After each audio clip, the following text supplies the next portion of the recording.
EDPS 190 जो कि delta का SMPS है, इसके ऊपर हम लोग ऑलरेडी काफ़ी सारा डिस्कस कर चुके हैं।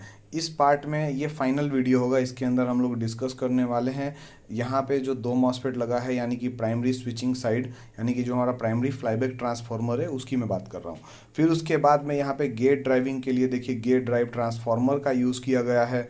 फिर उसके बाद में यहाँ पे करंट सेंसिंग के लिए करंट ट्रांसफार्मर का यूज़ किया गया है। और आउटपुट साइड में यहाँ पे दो और मॉसफेट का यूज़ किया गया है। इसका क्या यूज़ है, कैसे वर्क करता है, आज हम लोग इसके ऊपर डिस्कस करेंगे। यहाँ पे आप लोग देख सकते हो कि हमने दोनों ही मॉसफेट को ट्रिगर किया है, जैसा कि हमने अभी डिस्कस किया उसके अकॉर्डिंग। तो यहाँ पे आप देखिए ग्राफ में हमारा जो फर्स्ट वाला यानी कि मॉसफेट 1 जो है वो कॉन्स्टेंटली ट्रिगर हो रहा है, लेकिन मॉसफेट 2 जो है वो कॉन्स्टेंटली ट्रिगर नहीं हो रहा है। कभी कभी यहाँ पे इसके ड्यूटी साइकिल जो है वो वेरी कर रहे हैं। तो इसके पीछे का लॉजिकल रीज़न क्या है, लास्ट वीडियो में हमने गेट ड्राइव ट्रांसफार्मर के ऊपर बात कर लिया था। अभी हम लोग बात करने वाले हैं इसके आउटपुट सेक्शन यानी मॉसफेट के ऊपर।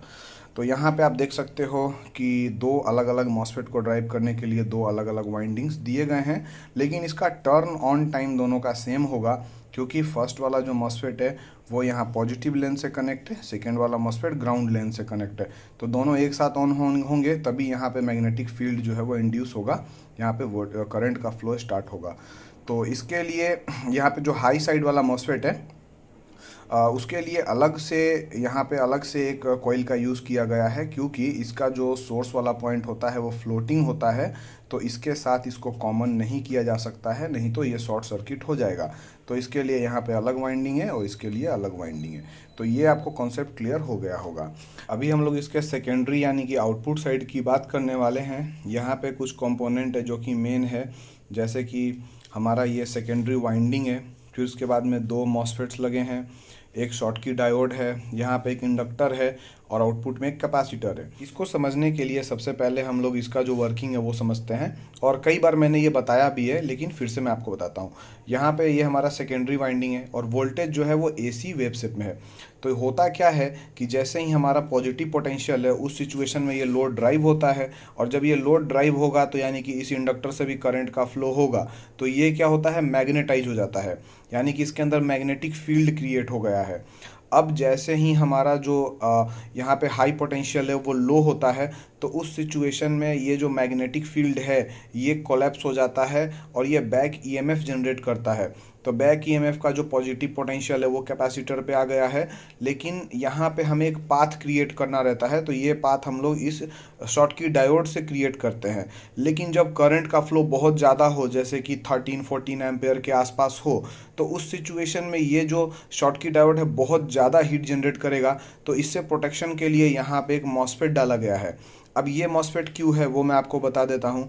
जैसे मान लीजिए कि ये मॉसफेट हमारा ऑन आया, तो इसने क्या किया है कि पॉजिटिव और ग्राउंड दोनों को आपस में शॉर्ट कर दिया है। देखिए ये शॉर्ट कर दिया है। तो जैसे ही हमारा ये वाला मॉसफेट ऑन होगा यानी कि शॉर्टिंग क्रिएट होगा, तो उस सिचुएशन में ये वाला मॉसफेट ऑफ स्टेट में चला जाएगा, तो उससे हमें प्रोटेक्शन मिल जाएगा। अभी यहाँ पे एक और पॉइंट हमें समझना है कि यहाँ रेक्टिफिकेशन कैसे होता है। तो इसके लिए सबसे पहले जब पॉजिटिव पल्स आता है तो उस टाइम में हमारा मॉसफेट 1 ऑन रहता है, और वहाँ पे जो पॉजिटिव चार्ज है उसका यूज़ हमारा कैपेसिटर या लोड को ड्राइव करने के लिए हो जाता है।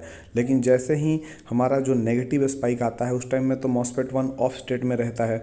तो यहाँ पे जो नेगेटिव स्पाइक है वो कैपेसिटर को डैमेज करने या लोड को अपोजिट पोलैरिटी में चलने से रोक देता है। तो आप समझ गए होंगे कि रेक्टिफिकेशन इसमें कैसे वर्क कर रहा है। अब इस SMPS के साथ सीन क्या है कि अभी जैसे मान लीजिए कि हमारा जो करंट का फ्लो है, यानी कि इसके करंट के फ्लो के अकॉर्डिंग इसका ड्यूटी साइकिल चेंज होता रहता है। तो यहाँ पे कुछ ऑपरेशनल एम्पलीफायर आप देख सकते हो। इसी ऑपरेशनल एम्पलीफायर का ये सब काम होता है जो टाइमिंग्स को कंट्रोल करता है। अभी हमने इलेक्ट्रॉनिक लोड पे 5 एम्पेयर सेट किया है, तो आप देख सकते हो कि 5 एम्पेयर पे इसका ड्यूटी साइकिल क्या है। अभी हमने यहाँ पे 1 एम्पेयर सेट किया है, और जब हम लोग इसको स्टार्ट कर रहे हैं तो देखिए यहाँ पे ड्यूटी साइकिल जो है वो ना के बराबर है। मतलब यहाँ पे अभी ड्यूटी साइकिल यानी कोई भी ऐसे पल्सेस का या इस मॉसफेट को ऑन करने का ज़रूरत नहीं है, क्योंकि यहाँ पे जो हमारा शॉटकी डायोड है वो बहुत ही अच्छे तरीके से वर्क कर रहा है। लेकिन जब हम लोग इसका जो करंट का इंटेंसिटी है यानी करंट का कंजप्शन है, वो अभी हम लोग इसको 2 एम्पेयर पे सेट करते हैं और देखते हैं कि यहाँ पे क्या रिजल्ट हमें मिलता है। यहाँ पे अभी हमने 2 एम्पेयर सेट कर दिया है। अभी हम लोग इसको स्टार्ट करते हैं। तो देखिए यहाँ पे जो ड्यूटी साइकिल है वो इंक्रीज हो गया है, यहाँ पे पल्सेस जो हैं वो आने स्टार्ट हो गए हैं। तो इससे ये कंफर्म हो गया है कि ये इसी तरीके से ऑपरेट करता है। अगला जो सेक्शन है वो है इसका करंट ट्रांसफार्मर। जब भी यहाँ पे हाई फ्रीक्वेंसी स्विचिंग होता है तो करंट ट्रांसफार्मर का यहाँ पे एक सिंगल वाइंडिंग रहता है जिससे हाई करंट फ्लो होता है, और वो क्या करता है कि सेकेंडरी वाइंडिंग में वोल्टेज इंड्यूस करवा देता है। और वोल्टेज कितना इंड्यूस होगा वो डिपेंड करता है कि कितना एम्प्स का करंट फ्लो हो रहा है। तो उस सिचुएशन को हैंडल करने के लिए यहाँ पे एक सीटी डाला गया है और आउटपुट में कुछ रेसिस्टर डाले गए हैं ताकि वोल्टेज को डिवाइड किया जा सके। और यहाँ पे एक डायोड है जो कि एसी को डीसी में कन्वर्ट कर रहा है। फिर यहाँ पे करंट को लिमिट करने के लिए और एक कैपेसिटर डाला गया है। यहाँ पे एक आरसी नेटवर्क है, फिल्ट्रेशन के बाद में ये करंट सेंस वाले पिन पे जाता है।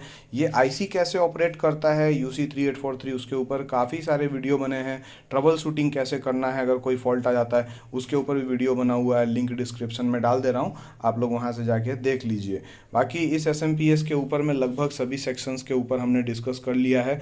Primary to secondary PFC section कैसे काम करता है, फिर उसके बाद में इसमें ऑक्सिलरी पावर सप्लाई का छोटा सा सेक्शन है। फिर अब देखिए इसके अंदर में काफ़ी छोटे छोटे ऐसे चिप्स लगे हुए हैं। इसका जो PCB का ट्रैक है वो काफ़ी पतला है, ट्रेस करने में बहुत टाइम लगता है। तो इसके ऊपर एक डिटेल्ड वीडियो लाने का कोशिश करूंगा क्योंकि इस SMPS से हमें बहुत कुछ सीखने के लिए मिला है। और ये आप लोग लास्ट जितने भी पार्ट वाले वीडियो बने हुए उसमें भी जाके आप देख सकते हो। तो दोस्तों आपको ये वीडियो कैसा लगा है प्लीज़ कमेंट करके बताइएगा। Thank you for watching.